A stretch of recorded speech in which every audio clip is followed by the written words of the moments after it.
وبركاته. الحمد لله رب العالمين والصلاة والسلام على رسول الأمين وآله وصحبه أجمعين. نوينا التعلم والتعليم والتذكر والتذكير والنفع والانتفاع والإفادة والاستفادة والحث على التمسك بكتاب الله وسنة رسول الله والدعاء إلى الهدى ودلالة على الخير ابتغاء مرضات الله وقربه وثواب مغفرة ورضوانه وحسن الخاتمة عند الموت ورفع درجات في الجنة ومرافقة سيدنا محمد صلى الله عليه وآله وسلم وابتغاء الشفاعة يوم القيامة على هذه النية وكل نية صالح شامل خيرات الدنيا والآخرة وإلى حضرة سيدنا محمد صلى الله عليه وسلم. الفاتحة.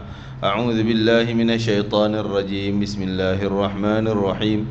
الحمد لله رب العالمين الرحمن الرحيم مالك يوم الدين إياك نعبد وإياك نستعين اهدنا الصراط المستقيم صراط الذين أنعمت عليهم غير المغضوب عليهم ولا الضالين آمين. Tersambung pengajian daripada kitab Al-Adabul Mufrad karangan Imam Bukhari, Imam Muhammad bin Ismail bin Ibrahim bin Mughirah bin Bardizbah Al-Ju'fi Al-Bukhari rahimahullahu ta'ala. Kita dalam muka surat 81 bab ke-48. Muka surat 81 bab man da'a li sahibihi an akthir ma lahu wa waladah. Bab menyatakan orang boleh kita berdoa kepada sahabat agar Allah perbanyakkan hartanya dan anak pinaknya.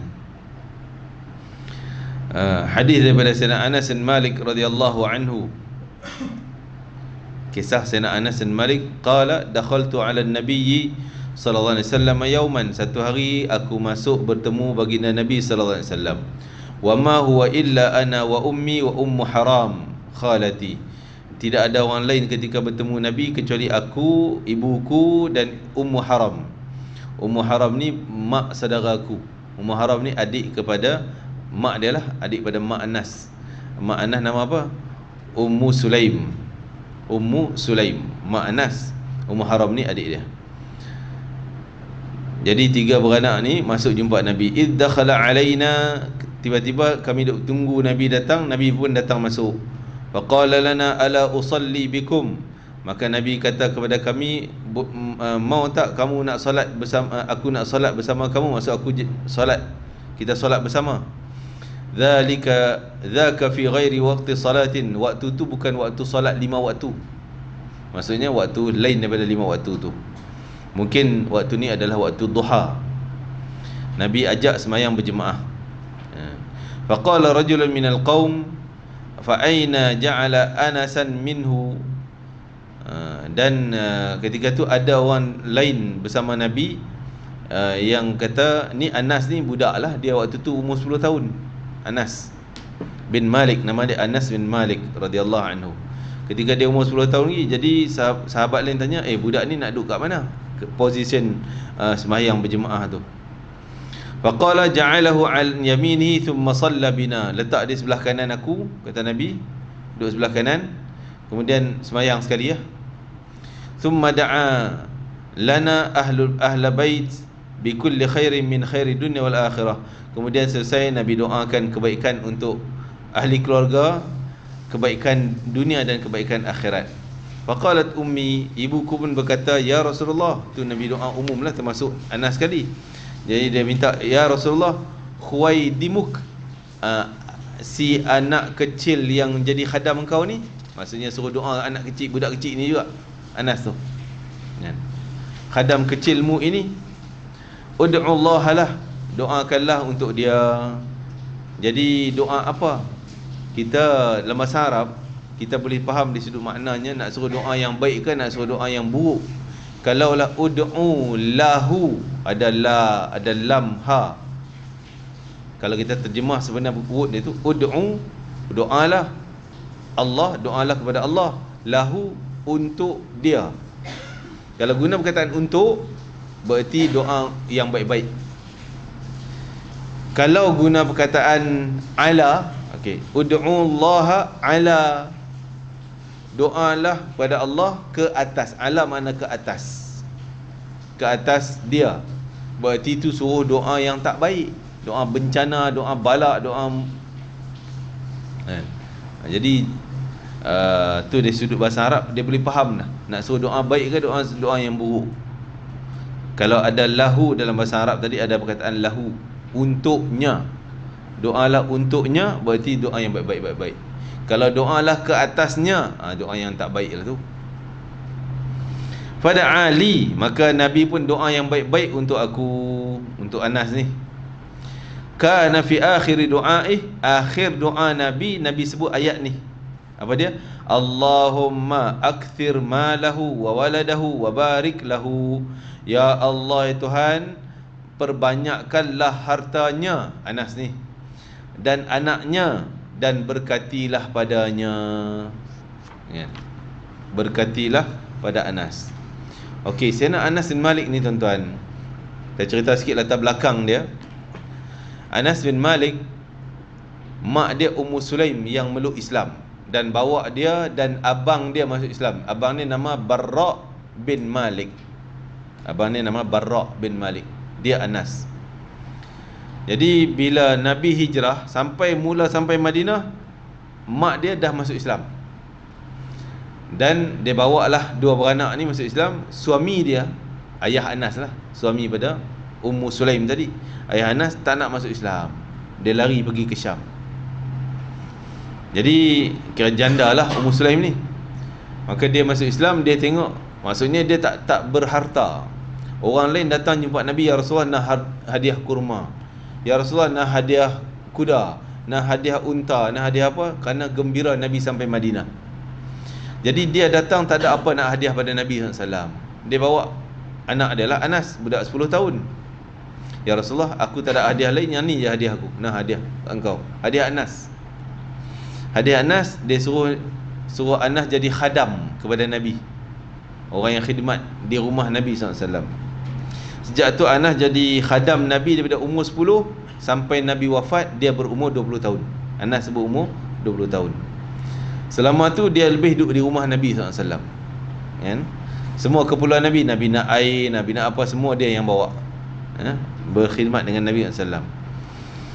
Jadi Ummu Sulaim ni akhirnya dipinang oleh seorang jutawan kota Madinah, iaitu namanya Abu Talhah.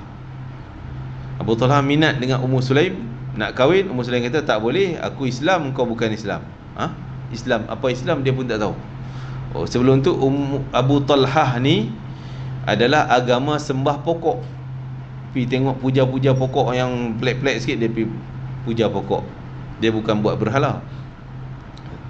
Jadi akhirnya dia pun okeylah, masuk Islam lah, pasti nak kahwin. Jadi Ummu Sulaim kata, wahai Anas, bawa dia jumpa Nabi. Pergi jumpa Nabi, Abu Talhah masuk Islam dan kahwinlah dengan Ummu Sulaim. Jadi walaupun kahwin Islam kerana nak kahwin, Nabi tak pernah larang. Tak pernah kata, tak payahlah nak masuk Islam, mesti nak kahwin, baik tak payah. Dah, kita selalu macam tu. Masuk Islam pasal nak kahwin je tu.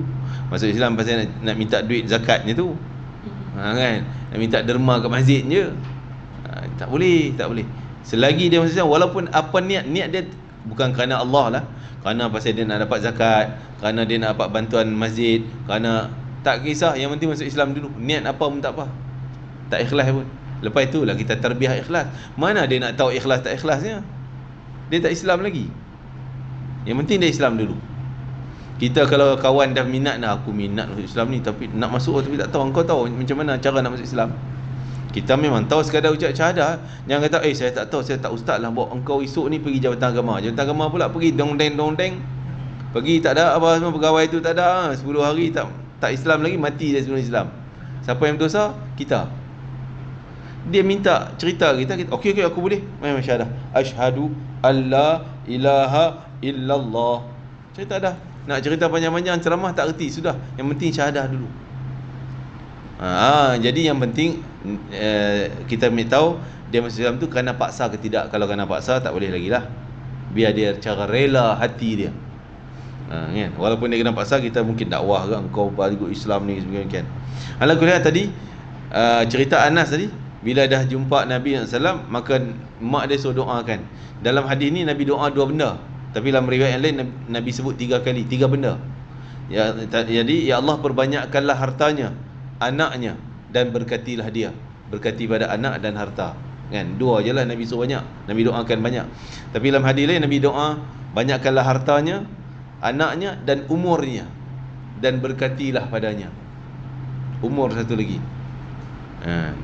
Jadi kita boleh je doa untuk kawan birthday ke apa, jangan duk nyanyi je panjang umur tu lah. Berkat, ya Allah berkatilah dia pada umurnya, pada hartanya, pada keluarganya. Anak dia tak mau banyak kot, kan? Nak suruh banyak, tak mau, jangan doa banyak anak, aku cukup dah. Kan? Doa berkat, berkatilah pada anak. Tapi didoakan tadi berkat. Jangan doa panjang umur, semoga panjang umur bahaya tu.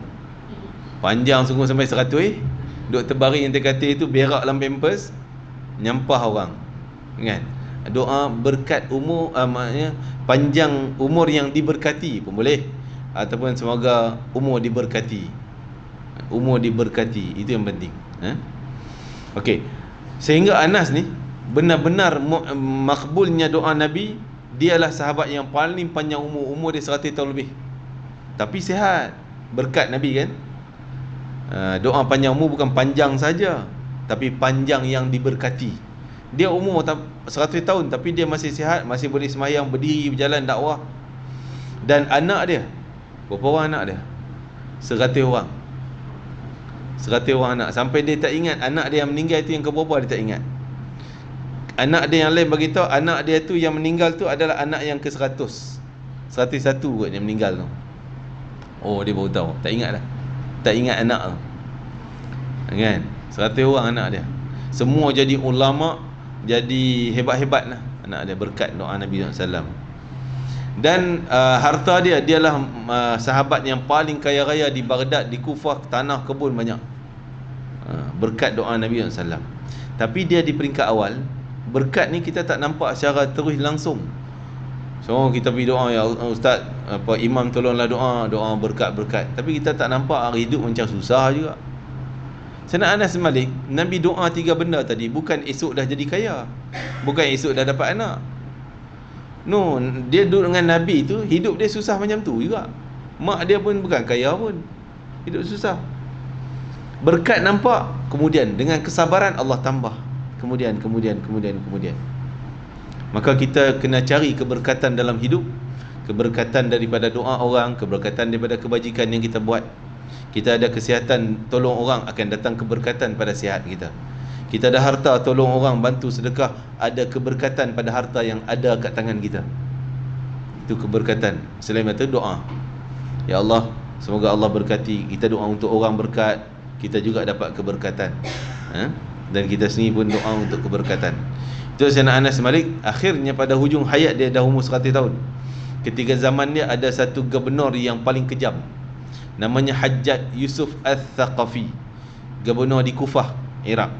Dia ketika tu Anas duduk Iraq. Gubernur ni terkenal, Hajjaj Yusuf Al-Thaqafi ni terkenal, siapa bantah dia, bangkang dia, tangkap, bunuh.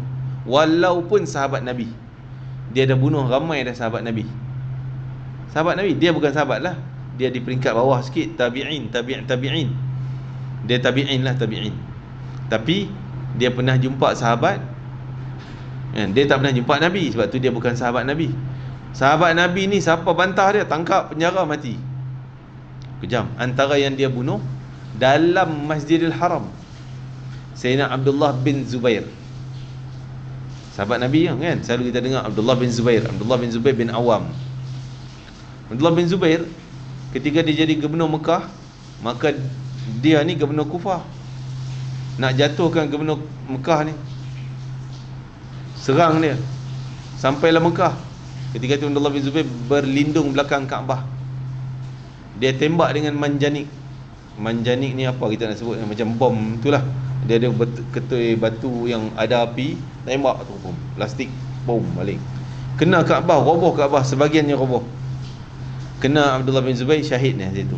Mati dalam masjid tepi Kaabah. Dan dia gantung ke jenazah, gantung biar jenazah Abdullah bin Zubair selama 3 hari 3 malam. Dahsyat dia ni kan, sampai mak Abdullah bin Zubair, sahabat Nabi juga, Asma, datang tuntut dan dikumikan di Mekah. Nak ceritanya Anas ni pernah Abdullah bin Hajjaj As-Saqafi ni nak tangkap dia, nak bunuh dia. Tapi bila tangkap, bawa mai ke istana berdepan dengan Anas. Dia bawa Anas berdepan dengan dia, Hajjaj As-Saqafi ni. Dia tanya, engkau tahu tak apa yang aku buat untuk apa hari ni? Anas kata, aku tahu engkau ni manusia paling kejam nak bunuh aku. Kan? Tapi Anas kata, engkau takkan berjaya bunuh aku dan apa-apakan aku. Kerana aku dah baca doa yang diajarkan oleh Nabi sallallahu alaihi wasallam. Dan Nabi kata, siapa yang baca doa ni tak ada benda mudarat berlaku pada orang yang baca tu. Aku dah baca pagi tadi. Kau takkan boleh buat. Doa apa ajar kat aku? Tak, aku takkan ajar doa ni pada orang yang jahat dan kejam macam kau. Terus direct cakap, tak selindung lagi dah.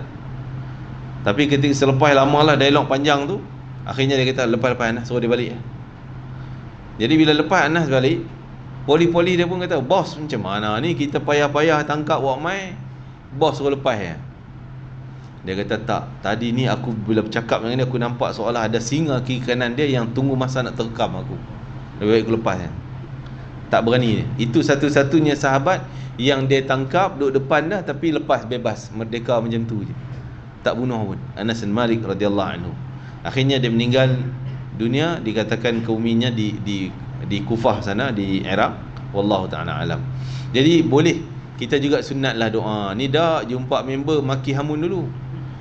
Apa orang kata, lahabaunya engkau, lambatnya engkau. Maki dulu. Janganlah, kita budayakan bahasa yang baik. Walaupun bagi kita, yalah maki tu bukan, ya ustaz mesra je, bukan nak kutuk pun. Mesra, member lama, nak gelak-gelak sonok-sonok. Ya, sonok-sonok, mungkin dia tak terasa hati, tapi perkataan tersebut telah termasuk dalam grup kataan yang tak baik, kataan yang mengundang dosa. Kalau kita cakap, walaupun orang tu tak marah pun, okey je, happy je, tapi Allah murka sebab langgar peraturan dia. Kataan tu jangan cakap, kan? Jadi termasuk perkataan yang tak baik, kita ketepikan, kan? Masya Allah, orang saleh dia selalu budayakan cakap doa yang baik ni. Macam orang tua kita dulu nak marah budak, betuahnya budak ni, gitulah. Tapi satu ketika saya di Madinah, naik taksi nak pergi Masjid Nabawi, dekat traffic light tu nampak ada Masjid Nabawi depan tu, traffic light simpang. Ada budak muda ni naik kereta, dia pasang muzik, bunyilah kuat, gedung dum dum dum. Dengar kita duduk sebelah kereta ni, sampai driver saya taksi tu buka tingkap. Kereta lama lah jenis macam tu lagi kan, buka tingkap, dengar meletup-letup dia punya muzik, sampai budak tu gini-gini lah, dum dum, pakai jubah, budak muda, jubah putih, dum dum, syik sambil duduk menghayati muzik dia tu. Jadi orang tua ni kata, ya waladi, waladi. Macam ni isyarat suruh slow lah suara dia tu, slow. Budak tu slow, ada apa? Semoga Allah rahmati engkau wahai anakku. Allahumma rahimakallahu ya waladi. Mudahan Allah rahmati engkau wahai anakku. Ni engkau depan masjid Nabi ni, engkau meletup-letup macam tu, tak cantik, tak elok, tak baik adab dengan Rasulullah. Tutuplah. Budak tu malu-malu tutup. Tapi dia, kalau kita duduk tentu pekak ke hang ni, keluar habis semua kan. Macam-macam simbol keluar, bum, kan. Jadi itulah, mereka membudayakan perkataan yang baik. Jadi sebab tu kita juga kalau boleh, kalau ada benda satu berlaku tu, contohnya ya, kemalangan kapal terbang tu, jangan kita tafsir yang tak baiknya. Biar apapun berlaku, kita olah tafsiran yang baik. InsyaAllah syahid dia orang, mungkin dia orang tu adalah hikmahnya Allah nak bagi kebaikan. Niat macam tu. Jangan kita, itu tanda tak baik tu, itu ginilah tu. Na'udzubillah. Silap-silap benda tu tak betul, kita yang berdosa. Kalau kita doa yang baik, mudahan syahid dia tu, dia orang keluar ada urusan penting untuk Allah Ta'ala, untuk kebaikan keluarga dia orang, jihad fi sabilillah, syahid insya-Allah. Kita cakap tak betul pun, tetap kita menang, kita dapat pahala sebab kita doa yang baik, kan? Okey, sebenarnya masuk dalam bab al-walidatur rahimat, pada menyatakan ibu-ibu yang sangat penyayang. Apa kedudukan ibu yang penyayang pada anak-anaknya? Disebut daripada Anas bin Malik juga. Jadi Anas tadi juga ya. Anas bin Malik ni antara sahabat yang paling banyak meriwayatkan hadis. Sebab apa? Dia duduk dengan Nabi 24 jam. 24 jam duduk dengan Nabi. Mesti dia tahu semua benda. Dan dia pula daripada kanak-kanak umur 10 tahun, jadi mudah teringat, mudah melekat. Dia cerita ada seorang perempuan, saya baca maknanya, telah datang kepada Aisyah radhiyallahu anha. Maka Sayyidah Aisyah radhiyallahu anha memberikan kepadanya 3 butir tamar. Ada 3 biji tamar. Lalu perempuan itu memberikan kepada setiap anak-anaknya sebutir tamar. Masing-masing dapat dah 3. Anak pertama, anak kedua, mak dia sendirilah pegang sebiji lagi, dan menyimpan untuknya sebutir tamar. Maka kedua anak telah memakan habis. Budak-budak lapar, nyam-nyam habis biji. Mereka kemudian memandang kepada wajah ibu. Tengok mak dia tak ada makan lagi, duk ada sebiji kat tangan. Tengoklah, aim lah sebiji itu. Lalu perempuan itu, si ibu tadi, membelah koyak tamar tu menjadi 2 bahagian dan memberikan kepada anaknya separuh dan separuh. Kemudian Nabi SAW datang kepada, dan Aisyah menceritakan kisah perempuan. Aisyah duk nampak tu, si ibu tu buat yang tu. Jadi Aisyah cerita pada Nabi kisah tadi. Maka Nabi SAW bersabda, apakah engkau ta'ajub, kagum, hairan dengan yang demikian itu? Sungguhnya Allah telah merahmati perempuan itu kerana rahmatnya, kasih sayangnya Allah kepada kedua anaknya. Kerana ibu tu kasih sayang, maka Allah juga balas dengan kasih sayang. Kalau kasih sayang daripada Allah, terampun segala dosa. Kalau dia ahli maksiat pun terampun dosa, sebab rahmat Allah. Kita kena cari rahmat Allah, buat benda yang boleh mengundang rahmat Allah. Sekali dapat jaminan rahmat Allah, selamat dosa kita, terampun semuanya. Seperti hadis dalam riwayat Muslim, cerita perempuan pelacur yang bagi minum pada anjing. Dalam riwayat Bukhari, cerita lelaki yang bagi minum ada anjing. Perempuan pelacur tu riwayat Imam Muslim. Pelacur kita tahulah memang jahatnya, kotornya hidup dia. Makanan rezeki dia bersumber yang kotor, kan? Tapi Allah kata kerana dia sayang pada anjing, sanggup menghina diri dia untuk anjing. Hina diri macam mana? Kan dia turun perigi, dahaga, nampak perigi, dia pun turun ambil air bawah tu. Dia minum kenyang dah. Dia naik semula mulut perigi, naik nampak anjing terjelir, duk jilat-jilat batu. Dia pun faham anjing ni dahaga. Maka dia turun ambil, nak ambil tak ada benda, tak ada baldi ke apa benda nak cedok benda tu. Yang ada kasut. Dia cedok dengan kasut, nak bawa tak boleh sebab 2 tangan nak panjat. Nak pegang macam mana? Akhirnya dia gigit kasut.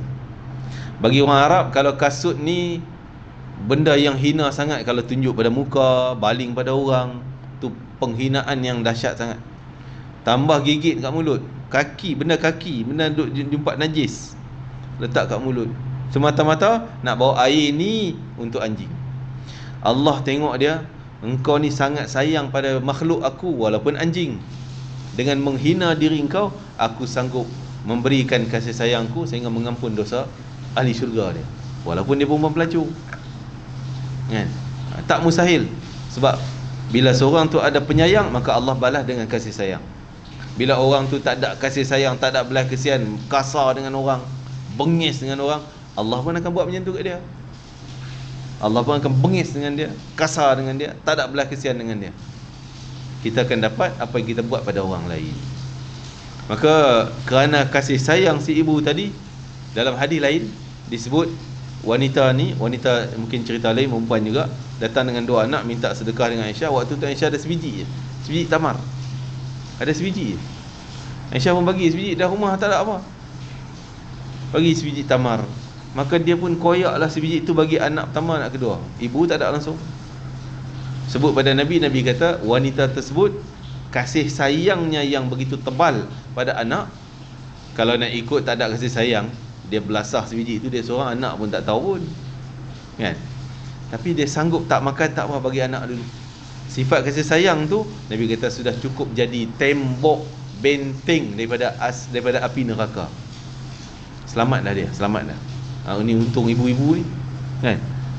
Kaum ibu memang perasaan kasih sayang luar biasa. Bapak ni boleh je nak rotan ke, cubit telinga, kan? Silap sikit cubit telinga, mak mungkin takut, sayang, kesian. Perasaannya. Jadi perasaan sayang tu menyebabkan benteng daripada api neraka. Selamat dia. Tapi dengan syarat lah. Syarat dia orang Islam. Kalau orang tak Islam, mana nak syurganya? Yang kedua dia, 5 waktu sembahyang tu kena lulus lah benda tu. Benda tu asas. Tak ada 5 waktu sembahyang, tak, amalan lain semua tak ada nilai, kan? Dan juga mungkin jadi pengadang, penghalang derhaka pada ibu. Kalau derhaka pada ibu masih ada, dia sayang pada anak sungguh-sungguh, tapi dengan ibu dia derhaka, tak ada jugalah. Sebab derhaka pada ibu ni juga penentu yang besar dalam menentukan pahala syurga ataupun neraka dia.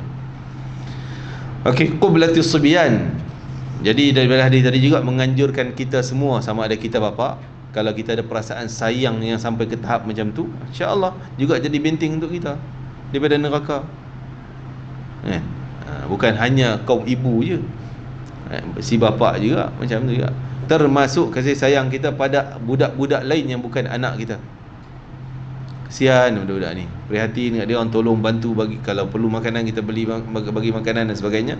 Semua tu mendatangkan pahala, mengundang keselamatan kita daripada siksaan Allah Ta'ala. Bab seterusnya iaitu qublatis subyan, bab pada menyatakan mencium kanak-kanak. Cium kasih sayang, bukan cium nafsu. Cium nafsu yang apa tu, seks kanak-kanak tu tak boleh lah, itu berdosa, na'udzubillah. Ni cium kerana kasih sayang. Faqala an-nabi sallallahu alaihi wasallam, Aisyah radhiyallahu anha qalat, jaa arabiyyun ila an-nabi sallallahu alaihi wasallam. Seorang Arab Badui datang pada Nabi. Tak disebut nama di sini, cuma dalam hadis lain disebut namanya adalah Al-Aqra' bin Habis. Aqra' bin Habis, nama Arab Badui ni. Dia ni orang kaya, Badui yang kaya raya.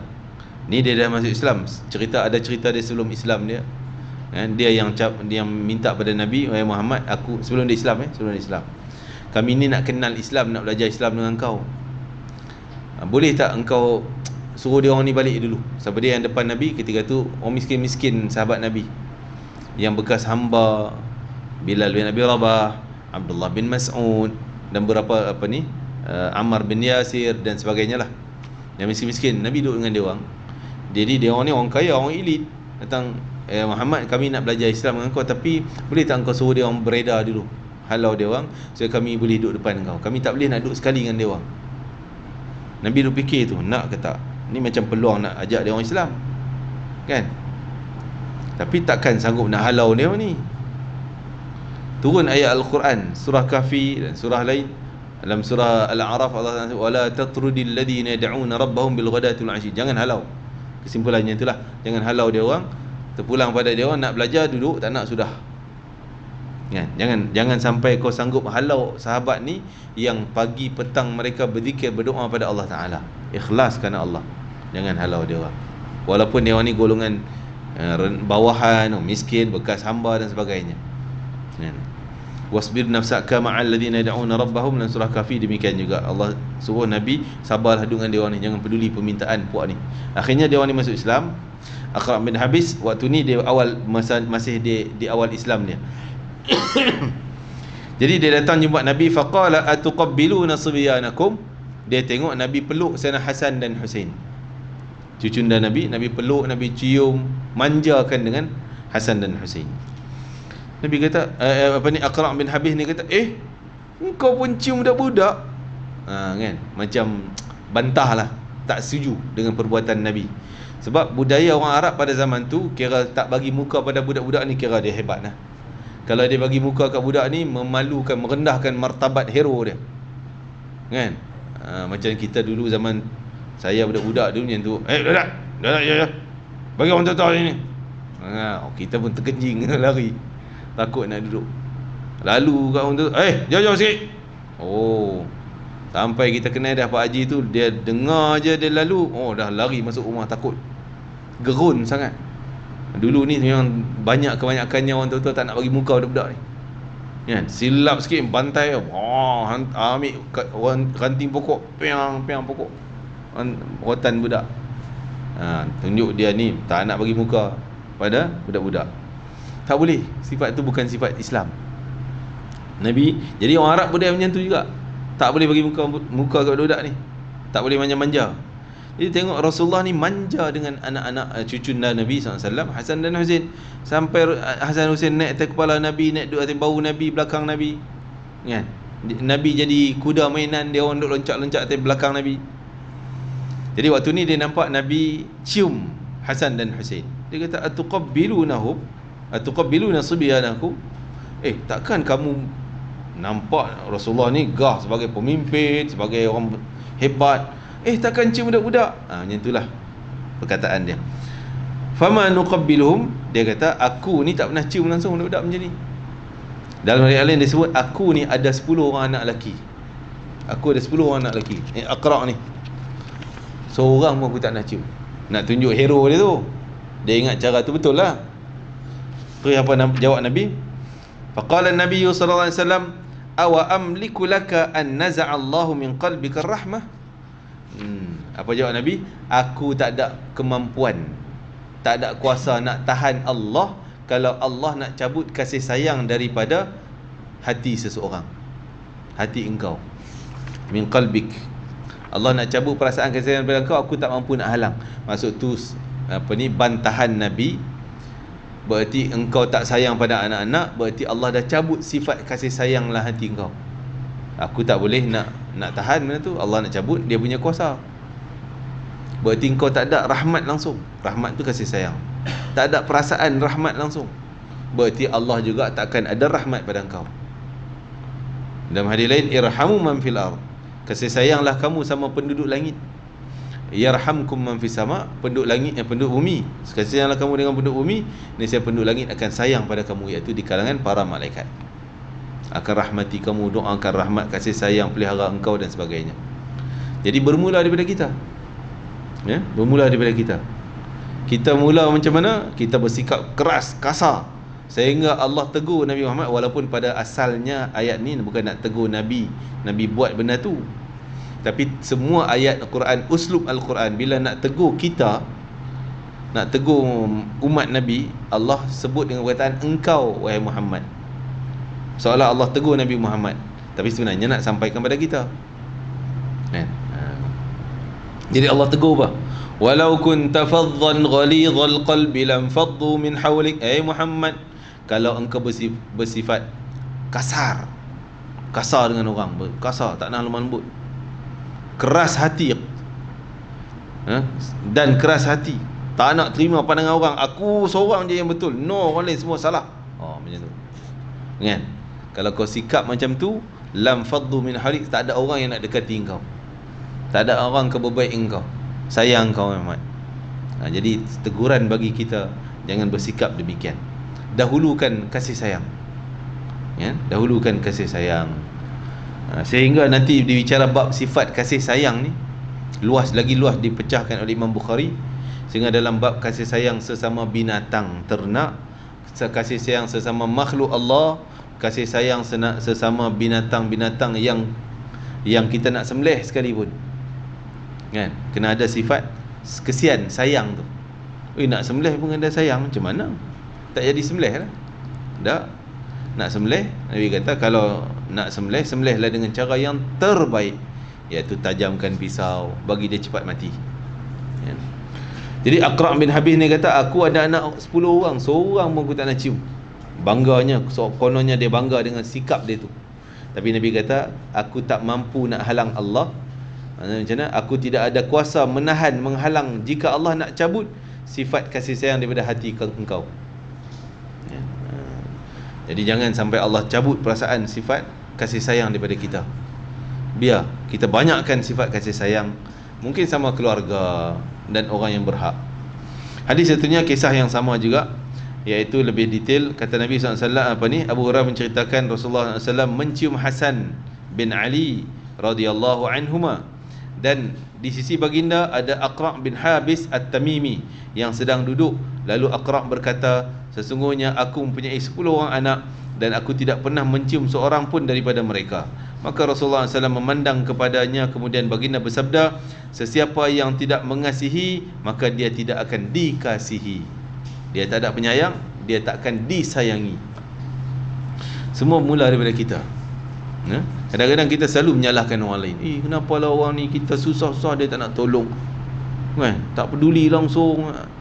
Cuba muhasabah balik, mungkin mula daripada kita yang tak buat macam tu. Sebab tu Allah hantar orang lain yang tak buat macam tu pada kita. Kita buat keras pada orang, Allah hantar orang lain yang lebih keras kena kat kita. Kita menipu orang, Allah hantar, hari ni kita berjaya nipu orang, satu hari nanti menghadaplah kita dengan penipuan daripada orang lain. kena balik kat kita. Tapi kita lupa yang kita buat kat orang. Mungkin kita menipu dalam hal RM10, RM100 sikit, yang kita kena puluhan ribu. Tapi kita lupa yang RM10, RM1 tadi ni. Jadi semua dunia ni macam tu, cycle dia. Hari ni kena macam tu, kita kena macam tu. Hari ni kita maafkan lah, tak apalah, dia memang buat salah kat kita, tapi okeylah, saya maafkan, tak masalah. Kan? Ada satu hari kita buat kat orang benda besar punya kes ni, mungkin orang tu boleh maafkan kita pula. Allah hantar benda tu macam tu. Lagi kita buat baik pada orang, akan kebaikan tu datang semula pada kita. Kama tadi nutudan, seperti mana kau bagi hutang kat orang, yang tu yang kau dapat balik. Kita bagi hutang duit, kita dapat duit, kan? Seolah kita buat benda tu yang dapat balik pada kita. Bab adabil walid wa birrihi liwaladih, bab pada menyatakan adab seorang ayah pada anak pula. Bab baru. Sebelum ni cerita tentang anak pada mak bapak, lepas itu silaturahim, kasih sayang dan sebagainya. Ini masuk sikit tentang adab mak ayah kepada anak-anak dia, dan buat baik bakti kepada anak, insya-Allah. Jadi Islam ni detail, semua pihak dia apa ni, ada adabnya, ada peraturannya. Bukan mak bapak je kena anak je kena buat baik pada mak bapak. Nah, mak bapak pun ada juga benda-benda yang dia kena buat baik pada anak. Jangan derhaka pada anak. Ada juga mak bapak derhaka pada anak, maksudnya dia buat maksiat lah, dia buat dosa dengan zalim, kezalimannya, mungkin tindakan dia keras, tak ada perasaan kasih sayang pada anak. Benda tu dia akan cycle balik. Daripada Walid bin Numair Ibnu Aus, annahu sami'a abahu yaqul, dia kata dia pernah mendengar ayahandanya berkata, kanu yaqulun, mereka di kalangan ayahandanya sahabat Nabi. Dia yang sebut Walid bin Numair ni bukan sahabat lah, Numair tu sahabat Nabi, Numair bin Aus. Dia kata kami duk dengar level pakcik-pakcik ayah-ayah kami ni duk sembang-sembang, selalu dia cakap apa? As-salahu minallah wal adabu minal aba. Jadi hadis ni bukan hadis Nabi, bukan hadis marfu'. Ni hadis mauquf, kata-kata sahabat. Kata-kata sahabat. Tapi kata-kata sahabat ni semuanya berekstrak daripada kata-kata Nabi lah juga, kan? Ambil hasil daripada kata-kata Nabi. As-salah minallah. Kesalehan anak tu datang daripada Allah. Anak tu soleh tak soleh itu urusan Allah. Okey? Dan adab kita, adab nak bagi anak ni, minumnya beradab, makannya beradab, jumpa orang tua beradab. Adab tu datang daripada mak ayah, didikan mak ayah, tanggungjawab mak ayah. Kita kadang-kadang sebab tu kita jangan blame mak ayah ni. Apa ayah dia baik ustaz, mai anak jadi macam ni. Jangan. Soleh tak soleh itu kuasa Allah, hidayah di tangan Allah. Jadi tapi mak ayah wajib didik. Minum duduk, tu adab lah, antara adab. Tangan kanan, baca bismillah. Kita kena didik benda tu. Itu tanggungjawab kita semua ni, mak ayah ni. Ni jumpa pakcik tu, salam. Tu pak saudara kau tu, pakcik. Ni tok cik tu, kan? Raya, salam dua tangan. Jangan ambil duit raya, jangan tangan kiri. Didikan daripada kita. Adab tu mesti kita yang ajar. Bila kita tak isi adab yang baik, dia akan masuk benda-benda yang tak baik. Dia jumpa member dengan perangainya macam tu, bawalah adab yang buruk. Kalau kita sentiasa isi yang baik, insya-Allah sekurang-kurangnya dia jumpa yang tak baik, dia dah tahu ayahku ajar suruh mik tangan kanan. Member ni ayahku ajar suruh cakap yang baik-baik, jangan untuk orang maki hamun. Member cakap macam tu, dia tak mungkin, ada benteng lah. Dia tak akan tiru. Mudah-mudahan itu usaha kita. Tapi natijah keputusan anak tu jadi soleh ke tidak, itu Allah punya urusan, hidayah tangan Allah. Bukan nak suruh kita goyang kaki, biarlah hidayah tangan Allah, kita tak buat apa. Ada usaha kita kena buat. Tengok dia tak baik, kita tegur dia, kita nasihat dia, kita bagi kata-kata hikmah dan sebagainya, hadis, Al-Quran, hukum hakam. Tak jadi juga, jadi jahat juga, jangan risau. Kuasa, power ada ke mak ayah. Power doa, ya Allah, malam ni mustajab doa, ya Allah, berilah hidayah pada anak aku, lembutlah hati mereka ya Allah. Doa kekuatan. Mungkin Allah tak makbul hari ni, besok, bulan depan, tahun depan. Mungkin setelah kita wafat, kita mati dah, baru anak tu jadi baik. Banyak je kan. Banyak orang yang dah jadi baik, tapi zaman setelah ayah dia wafat, meninggal dah. Mungkin berkat doa ayah tu. Ayah doa, ya Allah bagi hidayah pada anak, bagi hidayah pada anak. Cuma Allah tak bagi secara immediately. Tangguh. Tu ada hikmah dia, Allah buat macam tu.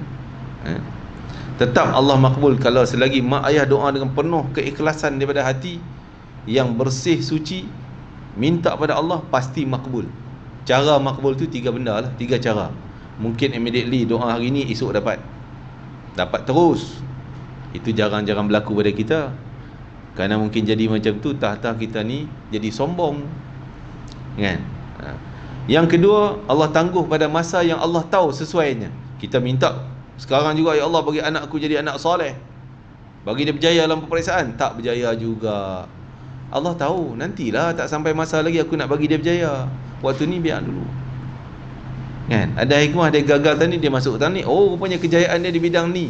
Kalau dia berjaya dulu, dia tak masuk bidang ni, mungkin dia gagal kemudian. Allah je yang tahu. Kita alhamdulillah. Ataupun tu mungkin setelah kita wafat, mati dah, baru anak tu berjaya, anak tu jadi soleh, jadi baik. Ataupun Allah kembalikan doa kita di akhirat nanti dengan balasan yang lebih besar. Okey, jadi tanggungjawab kita mendidik, tanggungjawab nak jadi betul tak jadi betul, itu hal Allah Ta'ala. Hidayah tangan Allah. Itu kesimpulan daripada hadis tadi. Hadis seterusnya daripada Amir Anna Nu'man bin Bashir. Di kisah Nu'man bin Bashir, 2 orang sahabat Nabi radhiyallahu anhuma. Si Nu'man ni si anak, Bashir bapa dia, dua-duanya sahabat. Nu'man kanak-kanak yang pertama dilahirkan di Madinah setelah Nabi hijrah, kan? Dan menjadi berita buruk untuk Yahudi kelahiran dia tu. Sebab apa? Orang Yahudi dah jajah. Bila Nabi Muhammad mula masuk hijrah sampai ke Madinah, orang Yahudi dah mula cemburu. Muhammad datang, tapi dia kata jangan risau, aku dah sihir, kami tukang sihir Madinah ni, Yahudi punya tukang sihir, kata kami dah sihir seluruh penduduk Madinah. Orang Mekah yang mai Madinah, mereka takkan dapat zuriat. Mandul lebih semua, jadi mandul, tak ada zuriat, kan? Sebab kami dah sihir supaya yang ada zuriat dalam perut pun akan mati. Ni sihir dia orang. Jadi kadang-kadang ada sihir yang terlibat macam tu. Sihir nak pisah suami isteri, sihir nak bunuh anak dalam perut, berjadi. Jadi kita sentiasa, khususnya wanita yang mengandung, kena hati-hatilah waktu-waktu yang bahaya, risiko sihir datang, waktu senja, dan keadaan kita, sifat kita khususnya dalam keadaan yang lemah, letih, adalah ketika-ketika tertentu. Yang ceritanya akhirnya Nu'man dapat Bashir tadi dapat anak, maka diberi nama Nu'man kerana nikmat yang banyak. Dapat anak ni nikmat yang banyak. Satu, nikmat untuk dia family, seronok dapat anak lelaki. Yang kedua, nikmat petanda bahawa tukang sihir Yahudi tak berjaya. Dia kata dia orang takkan lahir, dialah orang pertama lahir. Nu'man bin Bashir radhiyallahu anhu telah menceritakan kepadanya bahawasanya bapaknya Bashir dulu pernah mengajaknya menemui Rasulullah, bawa Nu'man ni. Jadi bapak dia sayang sangatlah dengan Nu'man ni, anak emas lah. Walaupun Nu'man ni dah ada abang-abang. Mengajak Nu'man ni jumpa Rasulullah SAW, maka dia, si ayah si Bashir tadi berkata, wahai Rasulullah SAW, sungguhnya aku minta engkau menjadi saksi bahawasanya aku telah memberi Nu'man ini dan itu. Nak minta Nabi jadi saksi, aku bagi ini hadiah kat Nu'man, ni macam-macam lah dia bagi kat Nu'man ni. Lalu Rasulullah SAW tanya kepada dia, kepada Bashir, apakah semua anakmu kau bagi macam tu? Keadilan bapa, adil ke tidak? Adakah anak semua dapat macam tu? Dia jawab, taklah, Nu'man ni seorang je dapat ni. Maka Rasulullah SAW bersabda, kalau begitu perbuatan engkau hanya tumpu pemberian pada Nu'man seorang, abang adik dia, anak-anak engkau yang lain tak diberi. Maka Nabi kata, engkau carilah saksi orang lain. Aku tak nak saksi. Aku tak nak jadi saksi. Maksudnya perbuatan dia salah. zalim, tak adil si bapa tadi. Kan? Pemberian tak sama rata. Kita dalam bab sayang tu mungkin kita sayang si Along ni, si anak nombor 2, nombor 3 yang kecil sekali. Perasaan tu tak kisah. Tapi dalam bab pemberian kena sama rata. Kan? Kena adil. Pemberian. Ikut kesesuaian kedudukan dia orang lah. Anak ni mesti bagilah mungkin sebulan 400 dia belanja dia. Ni anak ni sekolah rendah, takkan nak bagi sama ratus macam mesti juga. Nak ikut sama. Keadilan tu bukan nak kira amountnya, tapi nak kira kesaksamaan sama rata dari sudut keperluan masing-masing. Jadi kalau begitu engkau carilah saksi selain daripada aku, kata Nabi. Nabi tak setuju dengan Bashir tadi. Kemudian Rasulullah SAW bersabda, tidakkah engkau suka jika mereka itu sama dalam berbakti? Maksudnya engkau nak tak supaya anak-anak kau semua berbakti, sayang pada engkau semua. Anak yang pertama pun sayang, bagi yang tu bagi yang ni. Anak yang kedua pun sayang, bagi yang... Ya memanglah nak lah. Kalau macam tu kau jangan bermula bagi tak sama kat dia orang. Engkau yang mula dulu. Mengajar bagi tak sama, nanti anak tu pun yang ni tak sayang, yang ni sayang, seorang tu je lah. Asyik seorang tu je main tengok kita, yang lain tak. Mungkin daripada kita. Tindakan si bapak dulu. Tidakkah engkau suka jika mereka itu sama dalam berbakti? Dia menjawab, Bashir tu menjawab, ya, bahkan Rasulullah SAW bersabda, jika demikian janganlah engkau lakukan cara engkau ni. Zalim lah. Maksud bagi ke anak seorang ni je, yang lain tak buat macam tu pun. Abu Abdullah Al-Bukhari telah berkata, Imam Bukhari ni, dia kata persaksian dari Nabi itu bukanlah rukhsah, bukanlah perlu kita cari saksi Nabi untuk pemberian anak, tak payah buat macam tu. Ala kulli hal, begitu nak sebutnya, si ibu bapa wajib bertindak adil kepada anak-anak semuanya. Walaupun anak tu tak apa sayang, tetap dalam hal tanggungjawab kita sebagai mak bapak, bagi makan, bagi minum, pakaian, raya beli baju baru, sama kata. Walaupun anak ni degil sikit, kita asyik tak senang dengan dia, tapi tetap kena bagi sama aja. Dia dapat baju baru raya, yang lain baju raya juga. Jangan kita tak suka ni, tak payah beli baju raya, yang ni je lah baju raya. Tak boleh. Itu zalim daripada mak bapak kepada anak. Nanti benda tu akan kembali balik kepada daripada anak-anak kepada dia. Wallahu ta'ala alam. Dan akan datang masih lagi ada beberapa tajuk yang berkaitan dengan tanggungjawab ibu bapa berbakti kepada anaknya. Wallahu ta'ala alam. Jadi kita dah baca tentang sunnah. Kita doa moga Allah bagi harta banyak, anak pinak, dan juga panjang umur yang diberkati oleh Allah Ta'ala. Sunnah kita doa macam tu. Keduanya kasih sayang ibu bapa, iaitu mengundang rahmat Allah Ta'ala dan syurga daripada Allah. Dan bab sayang pada anak-anak, cium tadi ni adalah sunnah. Jadi kita juga cium budak-budak, adalah sunnah Nabi mencium kanak-kanak. Dan tanggungjawab si bapa kepada anak tadi. Ya.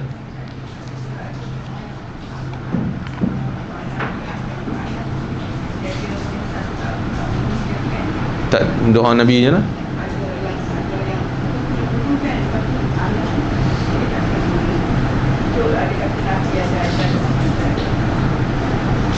Saya sebut doa apa? Oh, saya tak ingat kot. Nabi doa pada Anas je lah kan. Oh, yang dia baca doa tu sampai dia tak kena bunuh tu. Yang tu kena PM tepi. Tak adalah. Saya pun tak tahu tu. Doa tu panjang. Saya tak hafal. Panjang. Zikir dia tu panjang. Saya pernah jumpa doa tu dalam satu buku Mukhul Ibadah. Mukhul Ibadah ni buku tebal. Dia cerita Anas tadi lah yang saya cerita tu. Sebab Anas baca doa tu, terkenal dengan doa Anas. Tapi saya tak hafal pun. Cerita tu saya ingat lah. Doa saya tak ingat. Tapi kalau salah dalam zikir, satu zikir Imam Nawawi, Hizib Imam Nawawi. Hizib Imam Nawawi ni ada doa Anas dalam tu. Siapa yang amalkan Hizib Imam Nawawi, insya-Allah termasuk doa Anas tadi ni. Macam mana pula Hizib Nawawi, Ustaz? Kena cari lah, kan? Semua tu dijadikan zikir. Khulasah tak ada? Khulasah. Kalau dia tahu, edah-edah, tapi panjang lah juga. Cuma yang tu cukup berkesan. Terhindar kita daripada kejahatan sekeliling. Orang nak buat naya ke, nak buat zalim pada kita, insya-Allah ada je dipelihara oleh Allah Taala. Wallahu alam. Bismillahirrahmanirrahim. Allahumma fa'alna ma 'allamtana wa 'allimna ma yanfa'una, barik lana fi Allah, barik lana fi hadzal yawm, barik lana fi jam'ina hadha, wa barik lana fi qira'atina hadhihi, waj'al hujjatan lana la 'alaina, waj'alhu syafi'an lana yawmal qiyamati ya aziz ya ghaffar ya arhamar rahimin. Rabbana atina fid dunya hasanah fil akhirati hasanah wa qina adzaban nar. Sallallahu ala sayyidina Muhammadin wa ala alihi wasallam. Alhamdulillahirabbil alamin. Taqabbalallahu minkum. Assalamualaikum.